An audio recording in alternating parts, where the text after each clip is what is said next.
Assalamualaikum dan salam sejahtera. So hari ini cikgu dah bincang soalan nombor 11. Okey. So bab daya dan gerakan ya. Okey, so kita tengok soalan yang pertama. Rajah 4 menunjukkan graf laju masa bagi sebuah objek bergerak. Okey. Berapakah pecutan objek tersebut bagi 10 saat yang pertama dari unit ms negatif 2. So jadi dia suruh kamu cari pecutan. Okay, dia suruh kita cari pecutan 10 saat yang pertama. So jadi 10 saat yang pertama daripada sini sampai ke sini lah. Okay, 10 saat yang pertama. So jadi nak cari kecurunan, nak cari pecutan, kita kena cari kecurunan graf ni lah. Okay, 10 saat yang pertama. Jadi kita cari titik ni adalah, koordinat ni adalah 0, 10. Dan koordinat ni adalah 10, 50. So, jadi kita guna formula cari kecurunan M sama dengan Y2 tolak Y1 bagikan dengan X2 tolak X1. Okay, so jadi cikgu label ni sebagai X1 Y1, ini X2 Y2. So Y2 kita adalah 50 dan Y1 kita adalah 10. Okay, X2 kita adalah 10 dan X1 adalah 0. So ni 40 bagi 10, kita dapat 4. Okay, so ms negatif 2. So jadi inilah kecurunan dia, 4 meter per second negatif 2. So jawapan 11 adalah C. Okay, kemudian kita pergi ke soalan 12D. Okay, rajah 5 menunjukkan graf laju masa bagi 3 objek bergerak, iaitu X, Y dan Z. Okay, bergerak dalam satu garis lurus.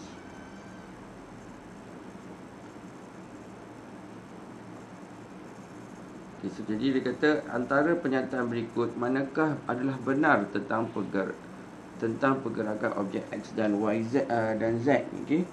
So jadi untuk nombor 12, okay, so jawapan dia adalah D ya. Okay, so macam mana dapat D? Okay, objek Z memiliki sasaran yang lebih besar daripada X dan Y. Okay, objek Z.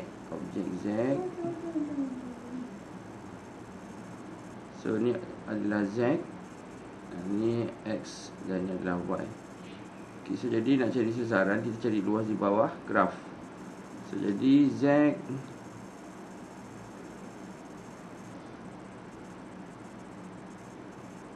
yang ini adalah Z punya, yang ini adalah X dan ini adalah Y. Okay, so jadi kita cari luas untuk Z lah. Okay, jadi luas untuk Z. Okay, luas Z. Okay, jadi panjang ni 30. Okay, panjang sini adalah 60. So jadi 1/2 darab 30 tambah 60. Okay, darabkan dengan tinggi ni adalah 50. Okay, so jadi kita tekan kalkulator.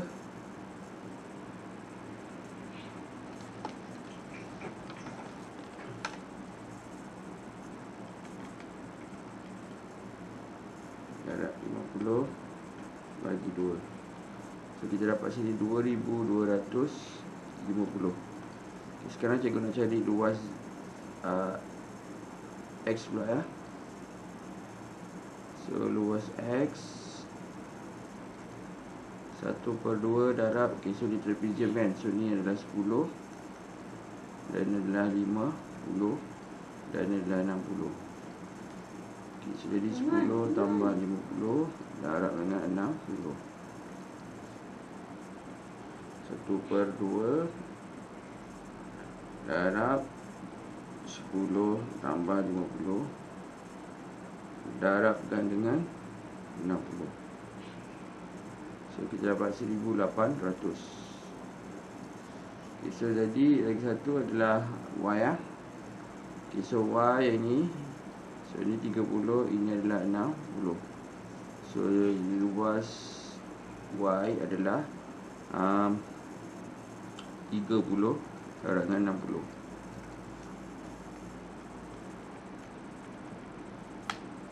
Okay, 1800. So betul lah, luas Z lebih besar daripada luas X dan luas Y. Okay, lepas tu okay, ni macam ni dia kata objek Y dalam keadaan bergun. Okay, kita tengok adakah Y dalam bergun. Tak, ini dia bukan pegut. Ini dia laju seragam ni, straight ni. Okey. Dia tengah laju seragam.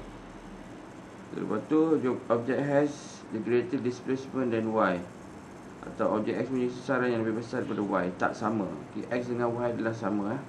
Tadi kita dah cari dah kan, 1800. Y pun sama 1800. Kemudian tu yang C, objek X punya sesaran yang lebih besar daripada Z. Dia pun salah lah. Okay, X tadi 1800 kan, dan Z adalah 2250. Okay, seterusnya kita pergi ke soalan 13. Okay, soalan 13. Dia kata antara graf yang berikut yang manakah menunjukkan pergerakan kereta tersebut. Okey, so jadi jawapan dia adalah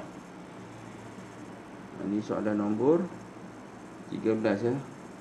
So 13 jawapan dia adalah D. Okey, kenapa D ya? Okey, so yang pertama,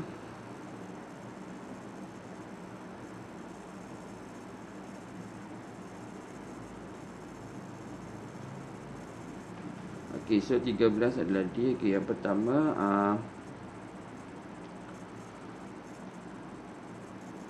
okey, yang pertama yang ini kan, ini graf ni ke sini kan. Okey, yang ini dia sedang laju seragam.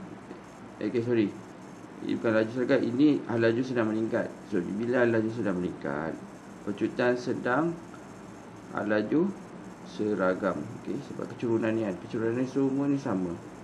Itu sebab dia punya graf dia, laju dia, pecutan dia adalah seragam. Ni laju meningkat lah. Okey, kemudian laju seragam. So bila laju seragam, pecutan sama dengan sifar. So pecutan adalah sifar.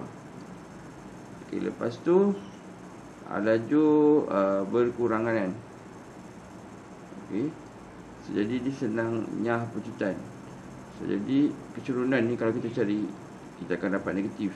So jadi sepanjang ni kecurunan adalah negatif. Okey, terus sebab jawapan dia adalah D. Okey, kemudian soalan 14.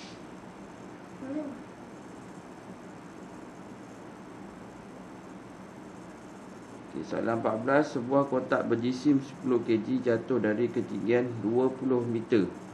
Kirakan masa yang diambil oleh kotak tersebut jatuh ke permukaan 3 pecutan graviti adalah 10 meter per second. Okay, so jadi dia bagi kat sini, okay, maklumat yang dibagi sini 10 kg. Okay, M dia adalah 10 kg. Kemudian ketinggian dia 20 S adalah 20 meter. Okay, lepas tu dia tanya masa T adalah berapa. Pecutan dia adalah G dia. Okay, dalam buku ni dia guna G dia sama dengan 10 meter per second. Dan dia tiru. Okay, so jadi ini dia nak masa. Soalan ni dia nak masa. So jadi kalau ada nak masa, kita gunakan apa yang ada maklumat yang dia beri.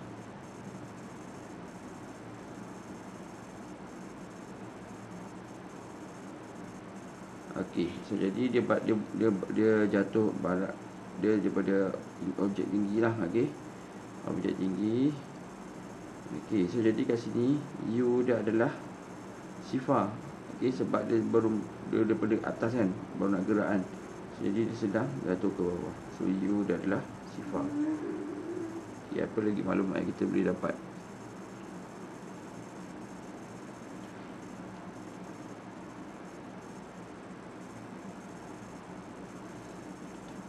Okay, so jadi kita guna formula. Okay, katakan guna formula V sama dengan U plus 2GS Sekejap. Okay, yang pertama formula dia S sama dengan UT plus setengah AT kuasa 2. Dan V sama dengan UE U plus 2ES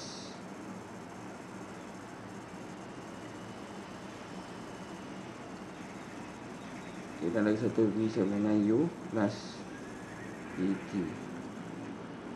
Okey, so jadi kita guna formula yang sesuai ni lah. Okey, kita guna sesuai formula yang nombor 1. Sebab kita ada S, kita ada U, kita ada A. Tinggal cari nak cari nilai T. Okey.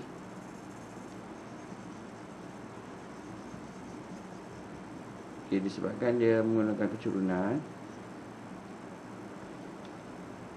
Okey, so jadi rumah cukup tak berapa banyak ni. Apalah cikgu contek kat situ kan, boleh nampak kan. Okey, so jadi kita guna formula ni, S sama dengan UT plus setengah AT square. So S kita adalah 20. Bukan pen lah, tebal sangat.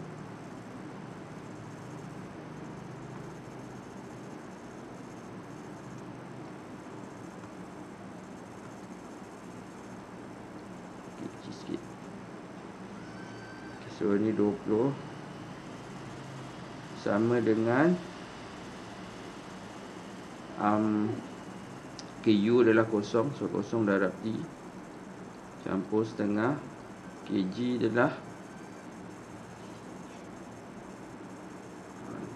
dan G adalah negatif 10. Sebab apa negatif? Sebab dia jatuh ke bawahan. Tak. G dia adalah positif. So 10. Sebab dia tak melawan arus kan. So jadi 10.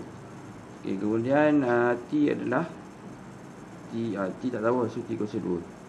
So jadi kita nak cari T ni lah. Okay, so jadi 20 sama dengan dipotong jadi 5. So jadi ni 5 T kuasa 2. So jadi T kuasa 2 sama dengan 20 bahagi dengan 5. So dapat 4. So square root kan, dapat T. So T adalah 2. So jawapan adalah B, 2 saat. Okay. Okay, so jadi itu adalah soalan nombor 14. Okay. Sekarang kita pergi ke soalan 15. Okay, sehelai bulu pelepah dan duit shilling dibebaskan bersama-sama dalam sebatan tube perspek yang divacuumkan. Kuantiti fizik yang manakah kekal malar bagi kedua-dua bulu pelepah dan duit shilling? Okey. Ini duit shilling yang terhampak tulisan dia. Okey. Yang kekal. Okey, so jadi yang kekal adalah jawapan adalah B. Okey, pecutan. Okey. Katakan ada bulu pelepah, ada duit shilling, lepas tu ada duit pelepah, ada bulu pelepah. Okey, kemudian dia kata dibebaskan jatuh bersama dengan dalam vacuum. Okey, dia jatuhkan dalam vacuum. So benda ni akan jatuh serentak. Yang kekal malar adalah pecutan graviti. Okey, kemudian kita pergi ke soalan seterusnya, soalan 16.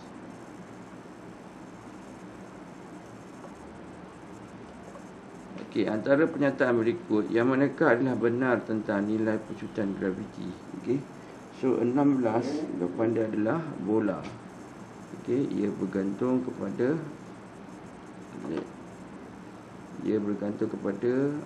latitude dan altitude objek tersebut. Okey, graviti apa? Benar tentang pecutan graviti. Dia kata macam A, ia bergantung kepada jisim objek tersebut. Dia tak dipengaruhi ya. Kemudian C, ia adalah mana di semua lokasi altitude yang sama.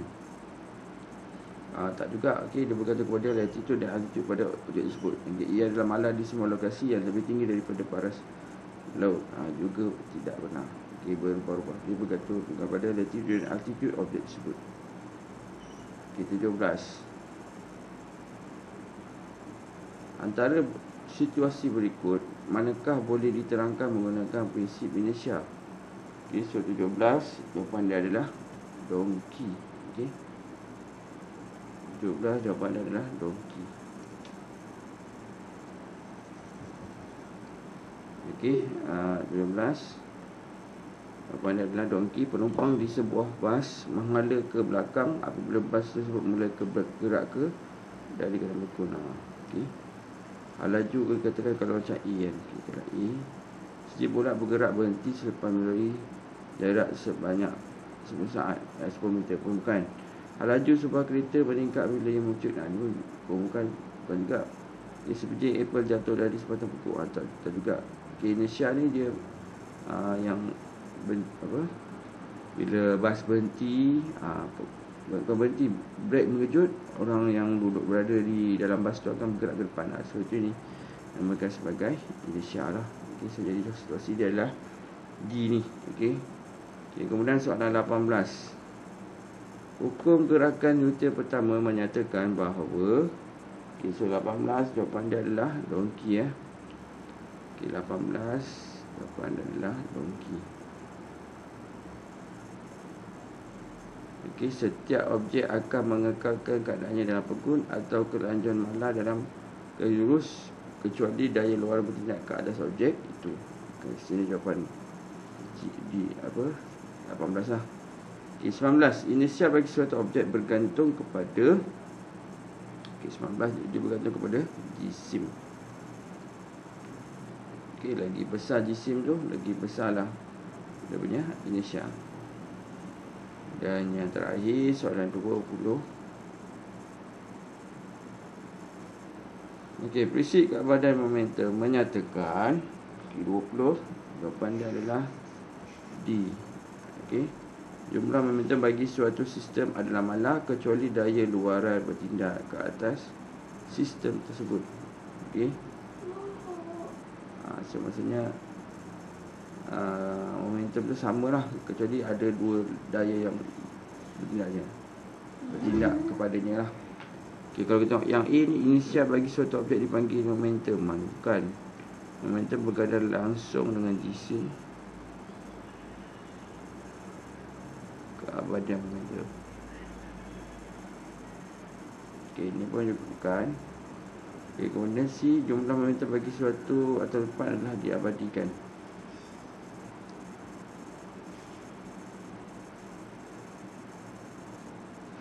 Jumlah momentum bagi suatu pelanggaran atau letupan adalah diabadikan. Pun tidak jugalah. So jadi jawapan adalah D. So itu saja, sekian, terima kasih.